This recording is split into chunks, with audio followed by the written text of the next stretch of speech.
తెలంగాణలో ఒక అద్భుతాన్ని సాధించగలిగింది రేవంత్ సర్కార్.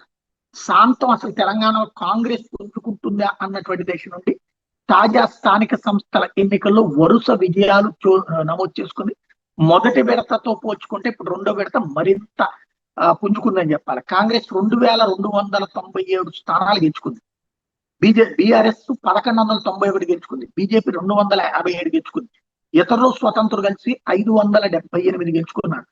వణికే చలిలో కూడా ఓటర్లు ఉత్సాహంగా చేశారు. 85.86% అంటే 100కి 86 మంది ఓట్ చేశారు. ఈ నెల 11 జరిగిన మొదటి విడతలో 84.28తో పోల్చుకుంటే ఇది మరింత ఎక్కువ. ఓవరాల్ గా చూసుకుంటే కాంగ్రెస్ పార్టీ 51.9% ఓట్లు సాధించింది. బీఆర్ఎస్ 27.5% ఓట్లు సాధించింది. బీజేపీ 6.2% ఓట్లు సాధిస్తే ఇతరులు 14.4 సాధించారు. సిపిఎం మద్దతుదారులు 33 చోట్ల గెలిస్తే సిపిఐ బలపరిచిన వాళ్ళు 28 చోట్ల గెలిచారు.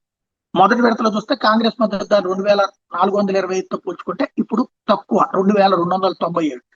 అదే సందర్భంలో అప్పుడు బీఆర్ఎస్ 1168తో పోల్చుకుంటే ఇప్పుడు 1191, కొంచెం ఎక్కువ.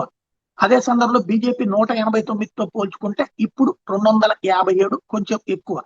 ఇతరులు ఇప్పుడు క్రిందసారి 448తో పోల్చుకుంటే 578, అంటే ఫస్ట్ విడతతో పోల్చుకుంటే కొంత తగ్గుదల నమోదైందని చెప్పాలి.